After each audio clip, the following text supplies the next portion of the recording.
Greetings to all of you. In the last lecture, we discussed about the Grieth experiment on transforming principle.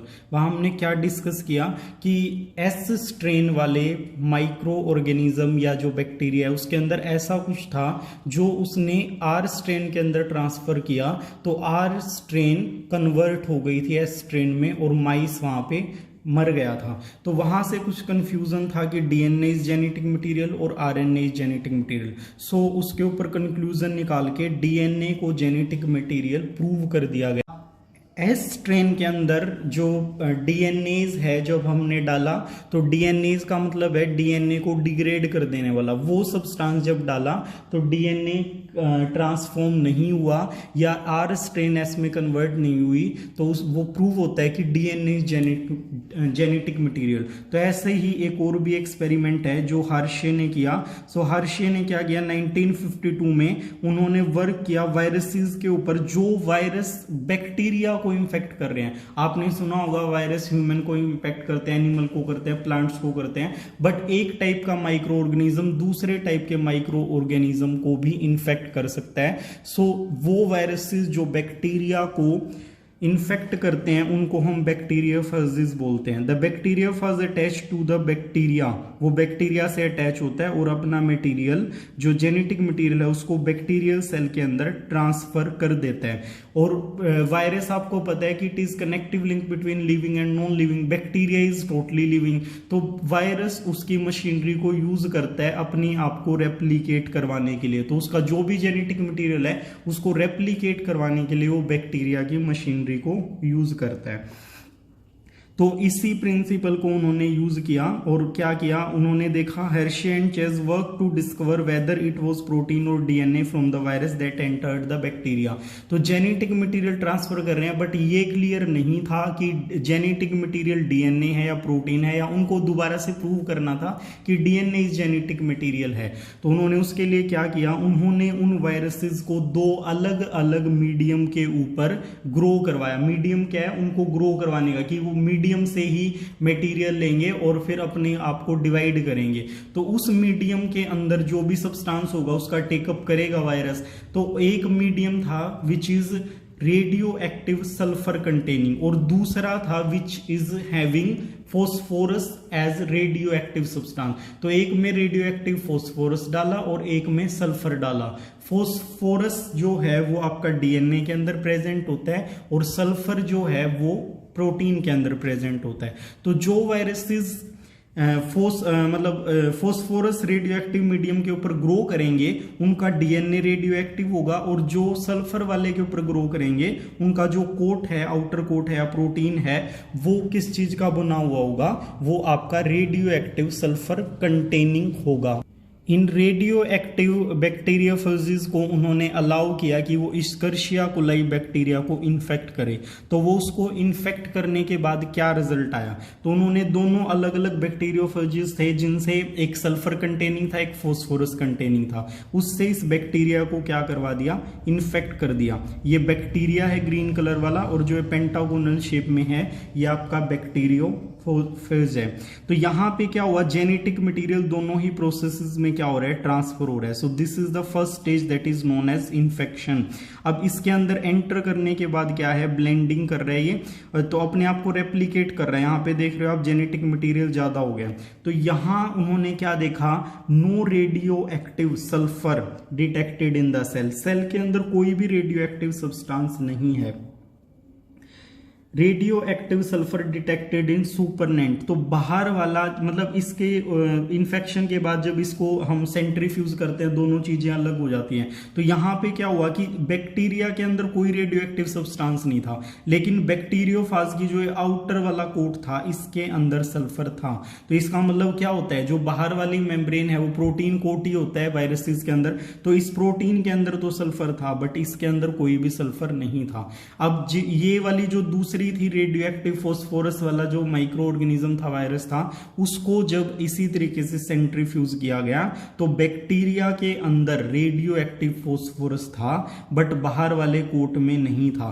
तो यहां क्या prove होता है कि genetic material का ही ट्रांसफर पॉसिबल है, और उसका ट्रांसफर जब हो रहा है तो बैक्टीरिया के अंदर radio active substance find out हो रहा है। तो इट मीन जेनेटिक मटेरियल हमारा डीएनए है, मतलब DNA is the main genetic material. दोनों एक्ट कर सकते हैं, वो भी हम डिस्कस करेंगे, लेकिन यहां पे क्या है, DNA is the main genetic material. तो यहां पे भी हर्शे ने 1952 में प्रूव कर दिया that DNA is acting as genetic material.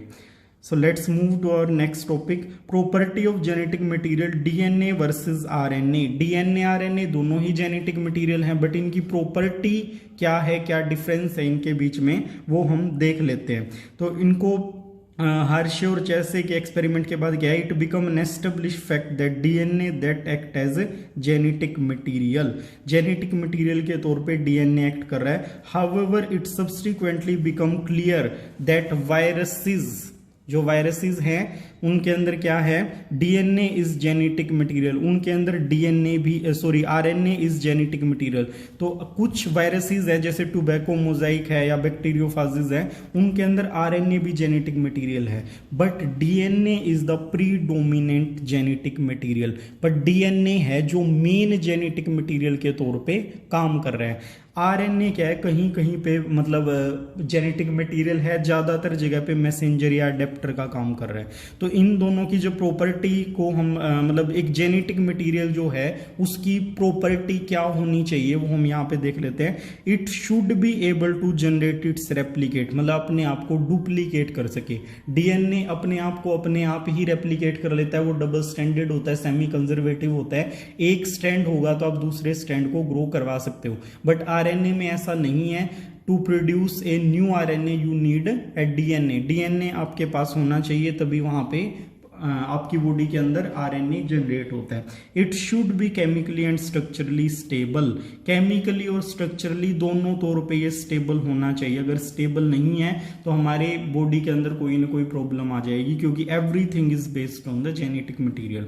It should provide the scope for slow changes, अब इसके अंदर चेंजेस भी होने चाहिए, क्योंकि इवोल्यूशन जब तक नहीं होगा तो नए कैरेक्टर्स वहां पे इवोल्व नहीं होंगे, नई स्पीसीज नहीं बनेगी, बायोडाइवर्सिटी नहीं आएगी।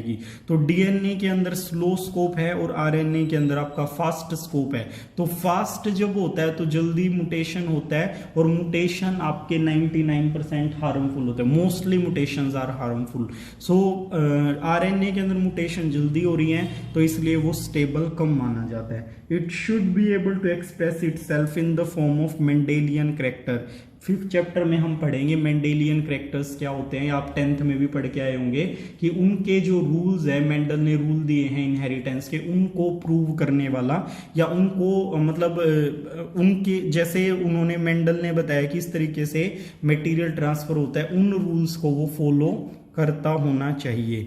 तो ऐसा ही जो मटेरियल जिसके अंदर ये चारों पांचों प्रॉपर्टी होंगी वो आइडल जेनेटिक मटेरियल कंसीडर किया जाता है। तो यहाँ पे क्या है, इन दोनों को जब हम कंपेयर करेंगे, तीनों को, कि 3 के ऊपर डाउट था कि प्रोटीन जेनेटिक मटेरियल है, डीएनए है या आरएनए है, तो उसमें सबसे पहला क्या है कि वो अपने आप को डुप्लीकेट कर सके। तो अपने आप को डुप्लीकेट प्रोटीन बिल्कुल नहीं कर सकता, डीएनए कर सकता है, आरएनए जिन ऑर्गेनिज्म का आरएनए ही जेनेटिक मटेरियल है वो भी किसी तरीके से आरएनए को डुप्लीकेट करते हैं। तो यहाँ पे प्रोटीन फर्स्ट वाले जो इसका कंसेप्ट बनता है या इसका क्राइटेरिया बनता है उसी के अंदर वो फेल हो जाता है, तो बच जाते हैं डीएनए और RNA. The genetic material should be stable enough not to change with the different stages of life cycle. तो ये चेंज नहीं होना चाहिए ना एज के साथ ना स्टेज के साथ। तो इसीलिए इन्होंने क्या बताया, जैसे ग्रिफ्थ के एक्सपेरिमेंट में था, वो क्या था, Griffith transforming principle itself that heat, जब गर्म किया गया तो दूसरे मटेरियल क्या होते हैं, डैमेज हो सकते हैं, लेकिन डीएनए डीनेचर हो जाएगा, लेकिन उसके कॉम्प्लीमेंट्री प्रॉपर्टी की वजह से उसको दोबारा से जनरेट किया जा सकता है। दूसरा क्या है कि आरएनए डीएनए से स्टेबल कम क्यों है, क्योंकि उसके सेकंड पोजीशन पे OH ग्रुप प्रेजेंट होता है। क्या होता है, OH ग्रुप, डीऑक्सी राइबोलोज और राइबोलोज बताया था ना। डीऑक्सी का मतलब क्या होता है, ये ऑक्सीजन रिमूव हो जाता है। तो डीएनए के अंदर सिर्फ H प्रेजेंट होता है, रिंग के अंदर मैंने बताया था अगर आपको ध्यान हो, इसके अंदर OH प्रेजेंट है। तो OH होने की वजह से ये रिएक्टिव बन जाता है, पॉसिबिलिटी है कि ये रिएक्शन करेगा, तो ये कैटलिस्ट के तौर पे काम करता है। लेकिन डीएनए क्या है, DNA is chemically is less reactive and structurally more stable compared to RNA। तो यहां भी एक और प्रॉपर्टी है जिसकी वजह से डीएनए ज्यादा स्टेबल माना जाता है। अब और क्या रीजन है, in the presence of thymine at the place of uracil. DNA के अंदर थाइमीन होता है और यूरेसिल आरएनए के अंदर होता है, तो थाइमीन यूरेसिल से ज्यादा स्टेबल होता है। तो ये एक और रीजन आपको यहाँ पे मिल जाता है। Both DNA and RNA are able to mutate, दोनों के अंदर म्यूटेशन होती है, लेकिन RNA being unstable mutate at faster rate. बताया था अभी कि आरएनए के अंदर जो म्यूटेशन है वो जल्दी हो जाती है। Viruses having RNA genome having short life span mutate and evolve faster. उनका छोटा सा लाइफ साइकिल होता है और वो जल्दी जल्दी म्यूटेशंस करते रहते हैं। RNA can directly code for synthesis of protein. RNA, अब एक और रीजन है कि ये था, अब अगला रीजन और बता रही है कि डीएनए आरएनए डायरेक्टली प्रोटीन बना लेता है, तो अपने आप को एक्सप्रेस कर सकता है इजीली। लेकिन डीएनए क्या करेगा, डीएनए पहले आरएनए बनाएगा और उस आरएनए से प्रोटीन बनाएगा, तो एक चेकिंग स्टेप और ज्यादा बढ़ जाता है। इसलिए डीएनए जो है वो आरएनए से बेटर तरीके से काम कर सकता है। तो ये कुछ रीजंस है, इनकी वजह से क्या प्रूव होता है, that DNA is better genetic material in comparison to the RNA. RNA world, RNA world के बाद आरएनए की प्रॉपर्टीज बता रहा है ये, तो यहाँ पे हमने प्रूव कर दिया है कि डीएनए ज्यादा स्टेबल है। आरएनए और डीएनए दोनों जेनेटिक मटेरियल के तौर पे काम कर सकते हैं, बट डीएनए आपका आरएनए से बेटर जेनेटिक मटेरियल है। But RNA was the first genetic material. शुरू में जब इवोल्यूशन हुआ है, लाइफ का ओरिजिन हुआ, उस टाइम डीएनए नहीं था, तब धीरे धीरे आरएनए इवोल्व हुआ और आरएनए से डीएनए आया। There is now enough evidences suggest this essential life such as metabolism, translation, splicing evolved around RNA। ये जो मतलब मेन चीजें हैं, जो लाइफ प्रोसेसेस हैं, वो आरएनए के चारों तरफ इवोल्व हुई हैं, डेवलप हुई हैं।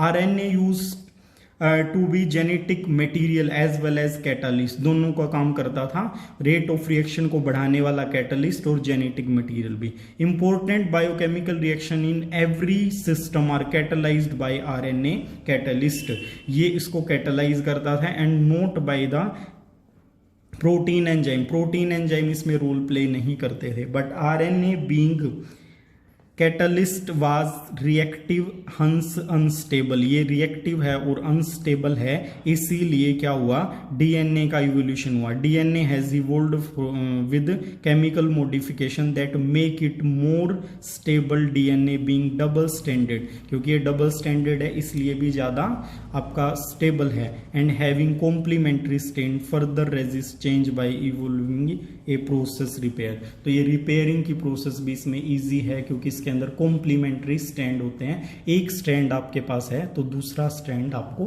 मिल जाएगा। So this was all about the comparison between the DNA and RNA.